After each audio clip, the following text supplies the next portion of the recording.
자, 하나님의 말씀 구약 성경 잠언서 1장 7절에서 9절까지 말씀.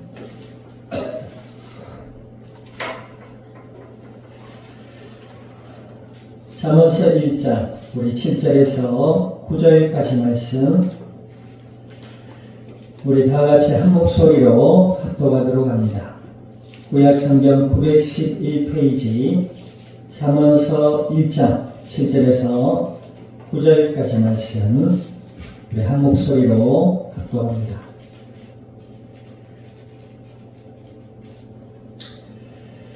여호와를 경외하는 것이 지식의 근본이거늘 미련한 자는 지혜와 훈계를 멸시하느니라.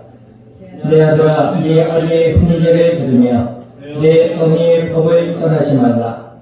이는 내 머리에 아름다운 관이요 내 목에 금사슬이니라. 아멘. 기도드립니다.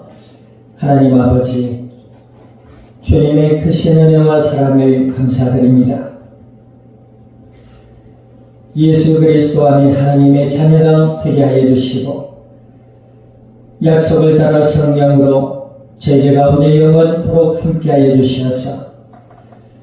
오늘 이 날도 어버이 주일로 주님 앞에 예배 드릴 수 있도록 은혜 주시며 말씀 들을 수 있는 시간을 허락하신 아버지 하나님, 진리의 말씀을 통하여 아버지 음성을 듣게 하시고 저희들의 마음과 생각이 믿음 안에 변화되게 하시며 날마다 그리스도 예수 안에 하나님과 함께하는 은혜의 삶을 누리며 나누며 주의 뜻을 따라 복음의 비밀을 증언해 나갈 수 있는 믿음의 증인들로 자라나가는 오늘 이 자리가 되게 하여 주시기를 간절히 기도드립니다.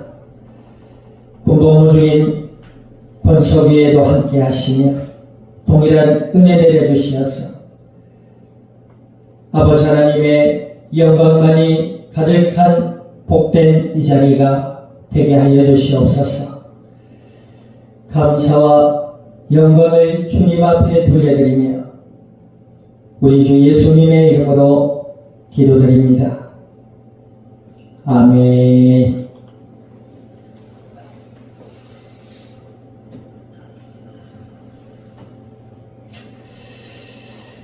자, 우리 아버지 하나님 사랑합니다. 하나님은 당신을 사랑하십니다. 자, 우리 한번 사랑합니다. 부모를 공경합시다. 특별히 5월은 가정의 달이라고 해서 어린이날도 있고 어버이날도 있고 또 스승의 날도 있어요. 그리고 사회 각층에서는 이런 가정의 날, 또 어버이, 또 어린이, 스승을 기념해서 그들의 어떤 사랑을 기억하고 그들을 위해 다채로운 행사들이 또 진행되고 있는 그런 달이기도 합니다. 앞서 얘기했지만 5월은 무슨 달? 네, 가정의 달이에요. 그래서 사회적으로도 이 가정을 귀하게 여기고 소중하게 생각해서 이 가정의 화목을 위해서 어떤 달을 지정을 하고 프로그램을 운영하기도 하죠. 그러나 오늘 우리가 겪고 있는 사회의 실상은 어때요? 저출산 위기 시대라고 하지요. 우리나라 인구가 6천만이 안 돼요. 그리고 향후 10년, 20년 지나가면 젊은이 한 사람당 노인을 10명인가요? 몇 명을 섬겨야 되는 그런 시대가 온다. 이렇게 심각하게 사회학자들은 보고 있습니다. 자, 가정의 달임에도 불구하고 왜 그런 일들이 일어났죠? 젊은이들은 결혼 적령기가 갈수록 늦어진다고 해요.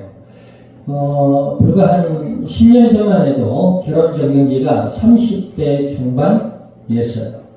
요즘은 결혼 적령기가 평균으로 말이에요. 40대라고 합니다.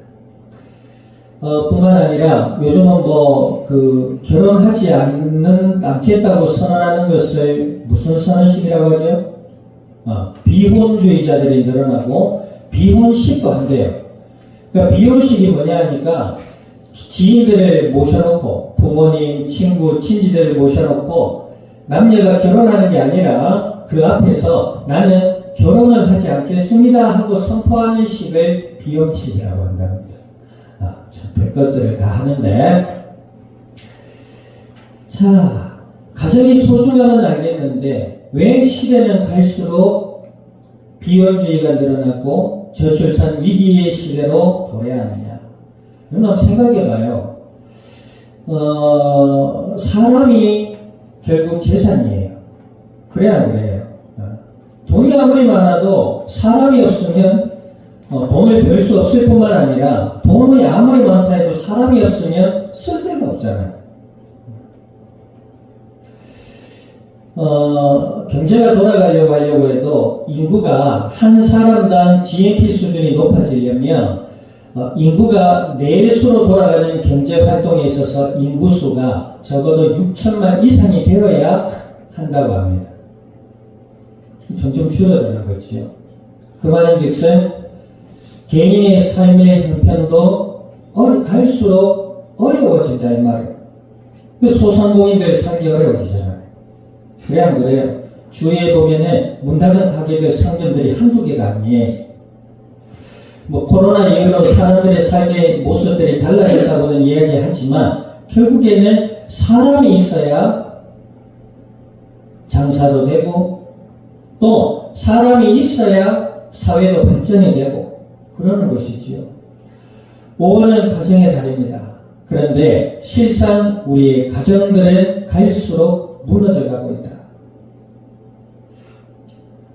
그래서 사회학자들은 이러한 모든 현상들을 심각하게 보고 있고 정치인들도 이런 것들을 개선하려고 많이 노력을 하고 애를 쓰고 있는 것 같아요. 작년 한 해가 아니라 몇 년 전부터 우리나라 저출산 위기 문제 때문에 사용된 국비만 10몇 조라고 합니다. 왜 결혼을 안 하느냐? 사람들은 이렇게 얘기해요. 경제적인 이유가 제일 크지 않겠느냐? 내가 볼 때 10몇 조가 저출산 문제를 해결하기 위해 투자된 돈이라고 하는데 물론 체감적으로 와닿지 않아서 그런지는 모르겠지만은 비단 돈 때문만은 아닌 것 같아요. 또 여러 가지 이유를 내지요. 내가 하고 싶은 것들이 많아서 나는 삶을 좀 즐기면서 살고 싶어. 요즘 젊은 세대들 그러잖아. 인별그램 보면서 거기에 사진을 올리면서 팔로우 수를 보면서 거기에서 자존감을 찾고 자기 만족을 찾고 그러니까 온통 사회가 그렇다 보니 즐기면서 살자. 옛날 사람들 노래하듯이 노세 젊었어 노라. 왜 어깨춤을 추려고 그래요? 늙어지면 못 노나 좋다 이거예요.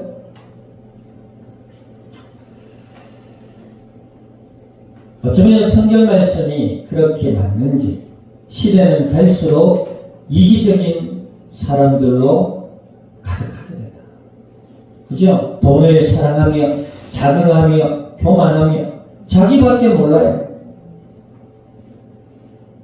그게 저주예요, 사실.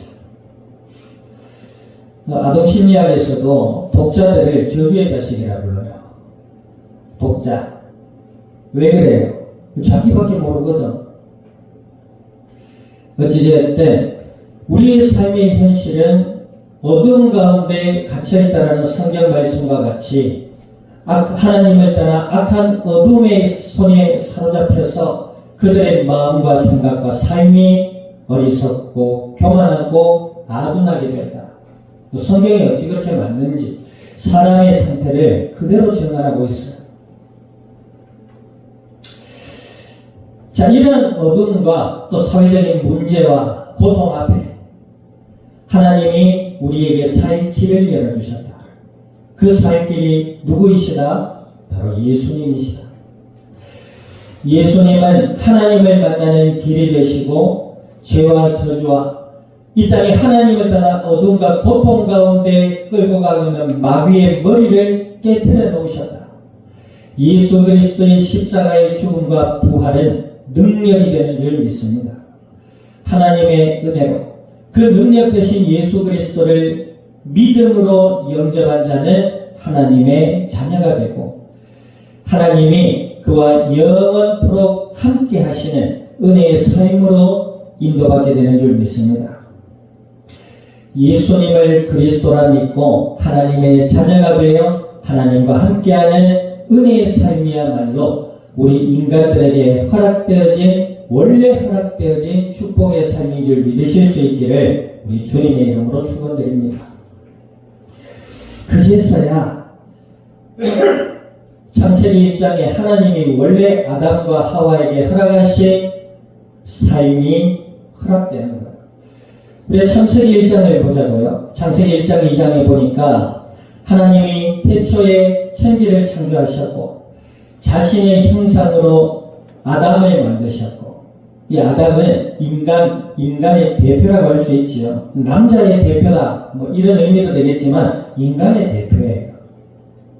그리고 그가 혼자 있는 것이 하나님 보시기에 좋지 않았다. 아담이 혼자 뭔가 이렇게 왔다 갔다 하고 했겠지요. 그런데 하나님 가만히 보시니까 그 모습이 별로 안 좋아 보였어. 그래서 아담을 잠들게 하시고 그의 갈빗대를 취해서 하와 여인을 만드셨다. 그리고 아담이 잠에서 깨어 눈을 떠보니까 하와가 앞에 있는 거예요. 너무 좋았던 것이죠. 그래서 사랑 가운데 하나 되어 하나님과 함께 하나님의 말씀, 하나님의 법 안에서 서로 사랑 가운데 하나 되어 가정을 일구며 하나님이 맡겨주신 이 온 천지 만물을 다스리고 관리하라고 하나님은 아담과 하와를 이 땅 가운데 허락해 주신 줄 믿습니다. 그때는 죽음이 없었대요. 그때는 다툼이 없었대요. 너 때문에 없었대요. 그런데 하와가 마귀가 뱀을 이용해서 하와에게 접근을 하죠. 그러면서 뭐라 그래요? 선악을 알게 하는 나무의 열매를 먹지 말라 하시더니 하나님이, 그러니까 하와가 뭐라 그러지요? 동산 모든 나무의 실과는 먹을 수 있으나 심지어는 먹고 영생하는 나무의 열매까지 있었다잖아. 계속 살 수 있는 거죠. 젊고 아름답고 건강한 모습으로. 유토피아예요? 아니에요. 성경만이 유토피아예요. 예수님 안에서만이 우리의 인간의 삶의 풍요로움이 허락되어진 줄 믿습니다. 그러니까 하와가 동산 모든 나무의 실과를 먹으라 했지만 선악을 알게 하는 나무의 열매만 먹지 말라 하셨다. 거기까지는 좋았어요. 그런데 이 하와가 믿음이 연약하다 보니 어떤 생각을 해요? 죽을까 하노라 하셨다. 그러니까 의심을 품지요. 에이 뭐 설마 저거 먹는다고 죽겠나? 자, 따라합시다. 설마가 사람 잡는다. 사람 잡아요. 쓸데없는 호기심, 설마라는 호기심은 버릴 수 있기를 주님의 이름으로 축원드립니다. 아유 뭐 저거 한다고 설마. 뭐 극단적인 얘기긴 하지만 마약 중독에 빠진 어떤 사람이 거기에서 나와서 그 마약 중독자를 돕는 일을 하는데 그 사람이 뭐 인터뷰에서 이런 얘기를 해요. 자기도 그랬대요. 에이 내 의지가 얼마나 강한데 설마 저거 한 번 맞는다고 내가 중독에 빠지겠나 하고 꽂았대요. 그런데 이 십몇 년을 날려버린 거지. 완전 폐인이 된 거예요. 거기서 벗어나려고 온갖 고통 가운데 있다가 겨우겨우 벗어났대. 설마가 사람 잡아요. 그런데 하와는 뭐예요? 죽을까 하노라 하셨다. 그러니까 그 마음의 연약함을 보며 마귀가 뭐라 그래요? 이 뱀을 이용해서 아니다. 먹어라. 먹는 날에 네가 하나님처럼 될 수 있을 것이다. 그런 유혹 가운데 넘어져서 선악을 하는 나무의 열매를 먹고 하나님을 떠나 마귀의 종이 된 것이지.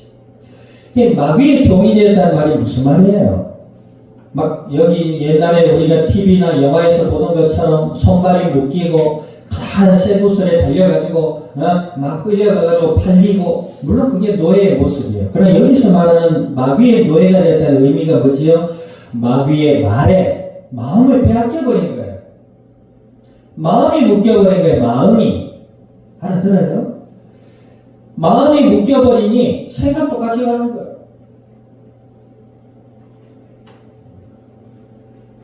그때로부터 인간의 삶, 아담과 하와의 개인의 삶이 무너졌을 뿐만 아니라 가정도 무너져요.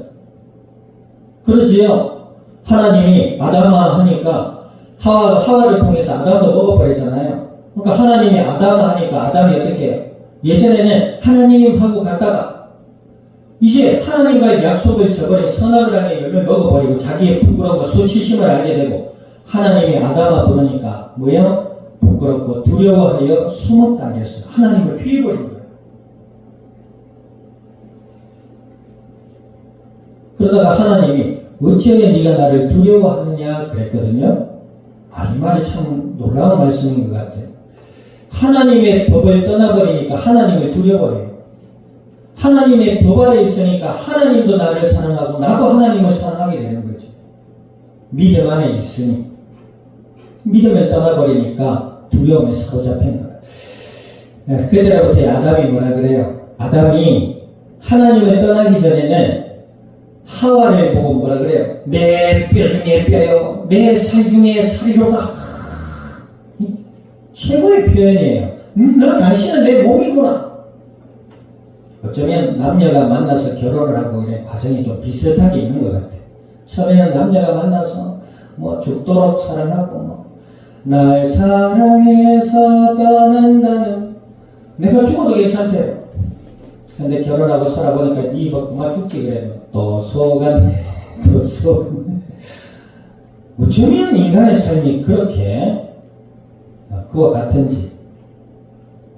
아담이 그랬단 말이에요. 하와를 보고 내 살 중에 살이요, 내 뼈 중에 뼈로와. 그런데 선악을 알게 하는 나무의 열매를 먹고 하나님의 법을 떠난 이후에 어떻게 되지요? 하나님이 만들어주신 저 하와 때문에 내가 선악을 아는 열매를 먹어버렸습니다. 자, 여기서 우리 냉정하게 한번 따지고 봅시다. 선악을, 그 열매를 먹으려고 마음 먹고 선택한 자는 누구예요? 아담이에요. 하와 때문이 아니에요. 그런데 어때요? 두려움에 사로잡히니까 핑계를 대고 합리화를 하고 거짓말을 하죠. 그러면서 하나님이 만들어주신 저 하와 때문에, 당신 때문에, 그러니까 결국에는 하와 때문이 아니고 하와를 만드신 당신 때문에 내가 선악을 한 열매를 먹어버렸습니다. 이렇게 하나님을 원망하는 거예요. 자식들도 그런다며요. 잘 되면 지 탓, 못 되면 부모 탓. 그런다면서요? 좀 잘 되면 역시 나야 나 그게 바로 나. 온갖 노래가 다 나오네요. 보세요. 왜 이러면. 그런데 살다가 좀 어려움이 오거나 살다가 좀 뭔가 내 마음대로 안 되거나 내 주위에 친구들이나 선후배나 동기들이나 사연보다 내가 좀 못하다고 느낄 때에 내가 흙수저구나 이런 얘기 한대요. 흙수저란 말이 뭔 말이에요? 부모님으로부터 받은 유산이 없는 사람은 흙수저라죠. 부모님으로부터 받은 유산이 많은 사람은 무슨 숟가락? 금수저인데요. 그런단 말이지. 잘 되면 내 탓, 못 되면 남 탓. 그러니까 인간이 하나님을 떠나 어둠에 갇혀서 하나님 없는 삶, 하나님을 원망하는 삶, 마귀의 거짓말의 마음과 생각을 빼앗겨서 하나님을 떠나 저주 가운데 갇혀 고통 가운데 살아가고 있는 모습이 이 땅의 인간들의 삶의 모습인 것이죠. 그런데 하나님은 아담과 하와에게 피할 길을 주셨어요. 여자의 후손이 뱀의 머리를 밟을 것이다. 그러시면서 짐승을 잡아 아담과 하와에게 가죽옷을 해 입히셨어요. 아멘. 하나님의 언약. 하나님이 회복할 길을 주셨단 말이지요. 짐승을 잡아 그의 가죽으로 옷을 해 입혀주셨다. 예수 그리스도의 피로 그 피를 믿는 자는 하나님의 은혜와 사랑 가운데 회복되고 치료되고 또 장성하여지는 줄 믿습니다. 하나님이 내 이놈들 다 없애버리겠다 하고 없애실 수도 있으셨어요. 그런 하나님이 아니셨단 말이에요. 짐승을 잡아 그 가죽으로 아담과 하와에게 입히시고 어떻게 하셨지요? 생명나무를 못 먹게 하셨어요. 너는 죽을 것이다. 아담아, 너는 아무리 땅을 갈고 경작을 하겠지만 그 노력의 대가를 얻지 못할 것이고, 하와야, 너는 출산의 고통을 더할 것이다. 그렇게 말씀하셨어요. 그 하나님의 심판과 또 하나님이 짐승을 잡아 가죽옷을 해입히며 언약을 하신 그 언약의 믿음 안에서 이제 믿음의 후손이 태어나게 되고, 믿음의 또 뭐의 씨앗이 자라나게 되고, 그 믿음의 민족들이 형성이 되고, 그 민족들 사이에서 예수님이 이 땅에 오시게 되고, 그 예수님을 믿고 하나님의 은혜 아래 있는 자를 하나님은 자녀 삼으시고 아담과 하와에게 하신 그 은혜의 삶, 복된 삶, 또 지킴의 삶, 도우심의 삶을 경험하게 되는 줄 믿습니다. 그 과정 속에 예수 그리스도를 믿는 믿음의 사람들이 만나서 가정을 이루었다. 이 얼마나 복되고 은혜로운 것이냐 이 말이에요. 앞서도 얘기했지만 가정의 문제가 심각해요. 주위에 친구나 동기들 봐요. 저도 주위에 사람들이 있는데 제 또래 또 우리 선후배 관계 속에서 어지간하면 거의 다 이혼한 사람들이 많아요. 편부 가정에서 자라나는 아이들도 많고, 사별이나 어쩔 수 없는 상황 속에 놓여 있는 것이 아니고 헤어졌어요. 살다가. 얼마 전에 고향에 친구 장례식장에 갔다 왔는데 보니까 그때 동기들을 오랜만에 많이 만났는데 그 중에 좀 가까이 지내던 동기들이 오랜만에 한 10명 모였어요. 근데 이 친구들 중에 두세 가정 빼고 다 이혼했어요. 자녀들도 있는데. 그래도 잘 살고 싶었겠지요. 그런데 뜻대로 되지 않아.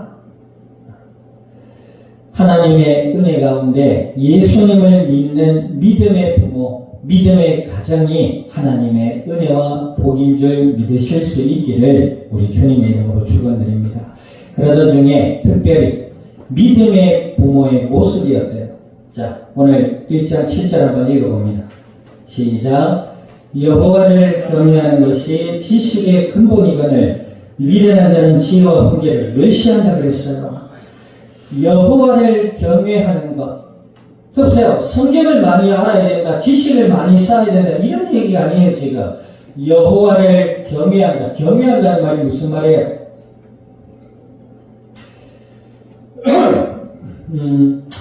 요즘은 인식이 많이 바뀌었죠. 예전에는 학교 다닐 때 스승의 은혜는 하늘 같았어요. 그래서 진짜 선생님 그림자도 못 밟았어요. 선생님 저기서 오시면은 바로 다 제가 안녕하십니까 인사하고 비켜드리고 물도 갖다 드리고 선생님이 너 일로 와 이 자식 공부를 좀 못해가지고 시험 점수가 나빴다. 그럼 선생님 일로 나와. 사랑의 매 이래가지고 이게 맨지 흉기인지 모를 정도의 매들도 있었어요. 곡괭이 잘 알아요? 그 야구방망이 비슷하게 생긴 게 있었어요. 이놈의 자식 엎드려 버쳐! 엎드려가지고 엉덩이 허벅지를 막 때렸어요. 그래도 싫다 소리 한마디 안 했어요. 선생님은 나를 사랑하시니까 잘 되라고 이러시나 보다. 다 맞았어요. 어떤 애는 맞다가 한 대 맞으면 맞기도 전에 아프다. 맞기도 전에 아프대요. 선생님 잘못했습니다. 너 그때 똑바로 해! 혼자 막 유튜브 나오고 있는데 혼자 막 생쇼를 하고 그랬단 말이야. 근데 요새 그러면 어떻게 해요? 애들이 당장 스마트폰 빼가지고 폭행 이래가지고 다 찍고 있죠. 선생님 그러지 못한대요. 그래서 요즘 학교 내 애들이 말 안 듣잖아요. 그냥 무시한대요. 니는 니대로 해라만. 그러고 막 자기 할 것만 하고 가고 이런데. 자, 어쨌든 예전에 그러다 보니 조금 사랑으로 친절한 선생님들을 그렇게 좋아했어요. 그러니까 그 좋아하는 선생님 앞에 가면 좋기는 한데 말하기는 어렵고 막 그런 마음이 있었어요. 두려움이 아니고 말이에요. 너무 존경하고 신뢰하다 보니까 내가 말하기가 조심스러운 거예요. 네, 하나님을 경외한다는 것이 그와 같다라는 거예요. 근데 어떻게 하나님을 경외할 수 있어요? 우리를 위해 인간의 몸으로 오셔서 십자가에 죽으신 예수님. 그 예수님을 정말 우리의 마음에 그리스도라 믿는 자만이 하나님의 은혜를 알고 그 은혜를 알아갈 때에 하나님을 경외하게 되는 줄 믿습니다. 그 경외하는 마음 속에서 우리의 마음과 생각이 거룩함으로 변화되는 거예요. 아멘. 그런데 보세요. 미련한 자는 지혜와 훈계를 멸시한다 그랬어요. 네, 하나님의 지혜 대신 예수님을 멸시하는 거지. 하나님의 말씀을 들으려 하지 않아. 세상의 쾌락과 세상의 가치와 종교적인 성향으로 인한 자기 만족과 이런 것에 빠져버린다는 것이죠. 그런 사람은 어떤 사람이다? 미련한 사람이다. 어리석은 사람. 학생이 학교 가서 공부를 해야 될 터인데 학교는 뭐예요? 배우학자잖아요. 날생장이 학생. 배우는 생명체예요. 그런데 학교 가서 공부는 등한시하고 비행하고 다닌다. 그 이상한 거죠. 미련한 거죠. 인생 그냥 허비해버리는 거예요. 그와 같다는 거죠. 자, 그러면서 8절 보세요. 내 아들아 네 아비의 훈계를 들으며 네 어미의 법을 떠나지 말라. 그래서 아들아라는 대표적인 얘기를 하는 거예요. 어떤 사람들은 그래요. 하나님 어머니를 아십니까? 이래요. 뭐 그 남녀를 갈라가지고 논쟁한 자를 페미니스트라 그래? 네. 하나님도 어머니가 계십니다. 왜 하나님은 꼭 아버지여야 되느냐? 왜 자녀들은 꼭 아들이어야만 되느냐? 별 사람들 다 있죠, 그지요? 이제 대학원에서 서울 가서 공부를 하는데 바빠가지고 예배 드리고 도서관 가서 리포트하고 막 앞에 가는데 앞에서 한 여인이 두 명이서 하나님 어머니를 아십니까? 이래. 난 아버지밖에 몰라서 갔어요. 바빠가지고. 그것을 남자가 우월하다는 얘기를 하는 것이 아니에요. 아까도 얘기했잖아요. 가정의 질서는 남자가 먼저 했어요. 그지요? 그리고 여자가 태어났어요. 남자와 역할이 다른 것이지요. 그러니까 남자의 우월의식이나 여자의 어떤 인격이나 어떤 이런 것이 부족하다 이런 것을 얘기하는 것이 아니다. 자, 어찌되었든 내 아들아 네 아비의 훈계를 들으며 그랬습니다. 그래서 성경에 볼 때에 부모에게도 던져지는 메시지가 있죠. 자녀를 노엽게 하지 말고 믿음 안에 권면과 훈계로 사랑으로 자녀를 양육하라 이런 말씀이 있어요. 그러니까 훈계라는 말은 믿음의 훈계를 말하는 거예요. 그러니까 아버지가 너 왜 그렇게 하냐? 이렇게 하세요. 이런 거지요. 훈계. 바른 길로 인도하기 위한 교훈. 훈계. 근데 미련한 자는 뭐예요? 이 훈계를 싫어한대요. 에이, 뭐, 아버지가 잔소리하고 해준 것도 없으면서. 그래. 슬픈 일이지. 자녀들도 마찬가지죠. 네, 자녀들도 하나님의 은혜 가운데 주어진 생명체라 여기고, 귀히 여기고, 복되게 여기고, 사랑으로 권면하고, 훈계하고, 그렇게 양육하고 책임을 가지고 살아야 될 거예요. 하나님의 은혜 아래서. 그런데 자녀를 뭐예요? 자신의 소유를 여긴다는 것이죠. 그러니까 이게 미련한 사람들이 있잖아요. 특별히 극단적인 선택을 하는 사람들 중에 이런 사람들이 있대요. 정말 가슴 아픈 일이 많은데 아파트에서 자녀가 3명이 있던 엄마예요. 남편하고 헤어져서 자녀를 데리고 살다가 너무 살기 어렵고 힘드니까 극단적인 선택을 하는 거예요. 근데 자녀 셋을 먼저 죽게 해요. 그런데 자기는 살았어요. 얼마나 안타까운 일이에요. 그러니까 자녀는 자신의 소유가 아니에요. 하나님이 주신 축복의 선물이다라는 것이죠. 아멘. 자녀도 그 하나의 인격체와 하나님의 은혜로서 하나의 인격체로 자라나야 될 책임이 있고 의무가 있고 권리가 있는 것이죠. 여기서 우리가 어둠의 세상을 살아가고 있잖아요. 사람 만나는 것, 행실과 언행, 이런 것들이 믿음 안에서 바르기를 원한다는 것이죠. 그렇기 때문에 훈계가 되는 것이죠. 일찍 다녀라, 건강한 생활해라. 나는 내대로 살고 싶은데 뭐 자꾸 이래라 저래라. 내가 무슨 햄스터야? 핸들링 하는 거야? 나는 핸들링이 싫어. 내 인생은 나의 것. 이것 또한 자신의 큰 착각이지요. 믿음의 훈계, 또 그 훈계를 받아들일 수 있는 복된 마음. 아멘. 그것이 믿음의 아름다운 과정의 모습인 것이죠. 또 보세요. 네 어미의 법을 떠나지 말라. 그죠? 아버지도 얘기하고 어머니도 얘기하고 한번 답답해 죽겠네. 나는 스트레스 받아서 안 되겠어. 나는 밖으로 나가 살든지 내 혼자 좀 스트레스를 좀 풀어야 되겠어. 돌아다니고 집에 늦게도. 뭐 때문에 어머니 아버지가 나에게 이런 이야기를 할까에 대한 생각을 안 해요. 듣기 싫다는 거지. 잔소리가 많다는 거죠. 말하는 사람도 지혜로워야 되지만 받아들이는 사람도 은혜 가운데 지혜로워야 될 줄 믿습니다. 분별해야 되잖아요. 아버지 어머니가 내한테 이런 얘기를 할 때는 이런 이유가 있어서 하시는구나. 이게 이제 자라나고 성숙해가는 마음이지. 자, 그러면 믿음의 훈계와 믿음의 법을 떠나지 않는 자녀의 모습은 뭐지요? 자, 9절 한번 읽어봅니다. 9절 시작. 이는 내 머리 아름다운 관이요 내 목에 금 사슬이 됐다. 아멘. 내 머리에 아름다운 관이요. 사회 속에서 명예와 신뢰와 존중을 얻게 되는 것이지요. 아멘. 관을 아무 형이나 줘요?